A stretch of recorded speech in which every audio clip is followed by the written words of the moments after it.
Problema, tumalikod ka. Very inspiring, no? Very motivating. Ganyan yung tamang payo. 'Di ba? Kapag totoong kaibigan mo, hindi ka makakakuha ng payong seryoso. Lahat puro patarantado. May kilala akong ganyan eh. Oo. Ba't ang sama ng tingin ng isa dyan? O hindi si Ganda Wanda kapag hiningaan nyo to ng payo, talaga nga namang yung payo niya ay very nurturing, nourishing. Minsan na pagkakamalan ko na siyang mama ko. Oo, sa ganda ng kanyang perspective in life. Yes! Diba? Kasi ganyan daw yun. Sabi nga nila, diba, birds of the same feather flocks together. Anong flop? Flop ba yun? Flop ba yun? Flop ba yun? Hindi yun flock. Akala ko, birds of the same feather make a good feather duster. Nakakainis. Mali. Maling school ka. Hindi ganun yun. Diba sabi, birds of the same feather flocks together. Feeling ko naman totoo yan. Kasi tinan mo, sa observation ni Biboy Bibo, no? Ang daming gustong makipagkaibigan sa akin. Wow! Kasi gusto nilang maging kagaya kong habulin. Wow! Kapal ng mukha. Sabi ni Joshua Flock, walang S. Sorry Birds of the same feather flock together. Totoo ba yan kaya Joshua? Tama ba yan? Wala nang pinagsasabi ko ditong kasabihan, di naman pala ako sure. Diba? Pero minsan hindi rin ako naniniwala Oo. Kasi yung mga friends ko, kung papansin ko, sa observation ko lang parang lahat sila puro pakipot. Samantalang ako, puro ako, alam mo yun, harot, likot. I mean, ba't hindi nakuha yung energy ni Biboy Bibo? Lahat kayo pa bebe, tapos ako lang yung makirema. Kainis. Well, ganito kasi yan, no, mga yes friend kong Bibi. Isa yan sa mga nature natin bilang tao.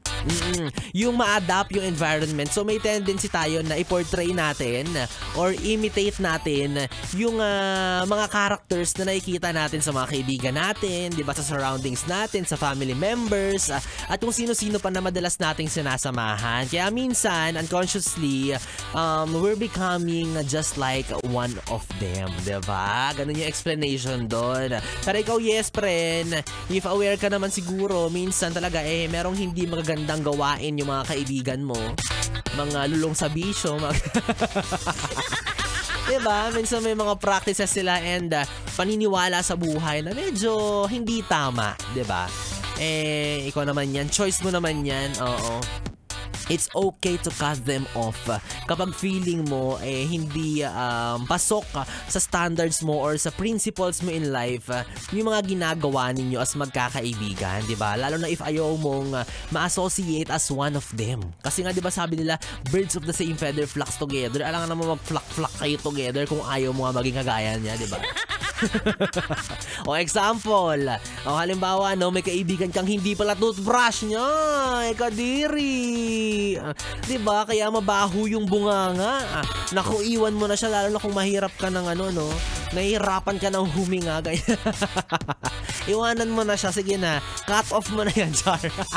Kawawa naman, mabaho lang yung hininga, wala nang kaibigan. Or pwede rin naman, may choice ka rin naman na ikaw yung maging magandang impluwensya.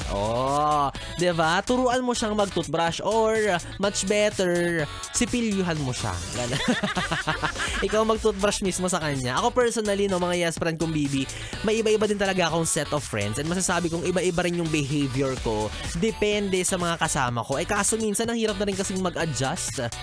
Diba? Lalo na pag magkakasama yung kaibigan kong set A, kaibigan kong set B. Kaya ang ginawa ko, pinag-collab-collab ko na lang sila. Tapos yung behavior namin, halo-halo na. Oo, kaya pag tinignan mo kami magkakaibigan, para kaming nasa zoo.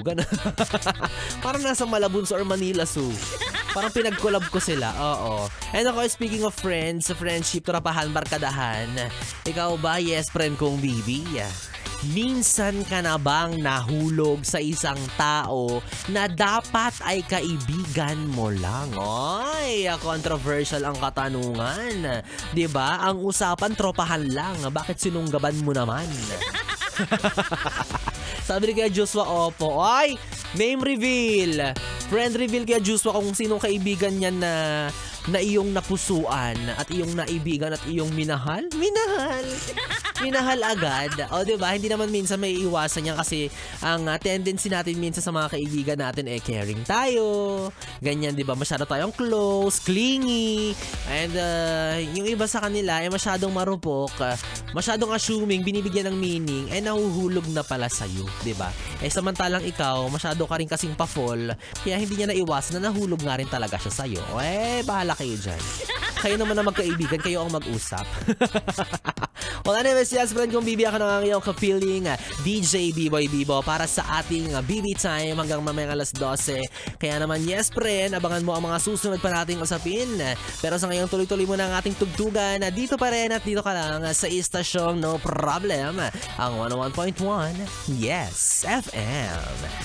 101.1 Yes FM.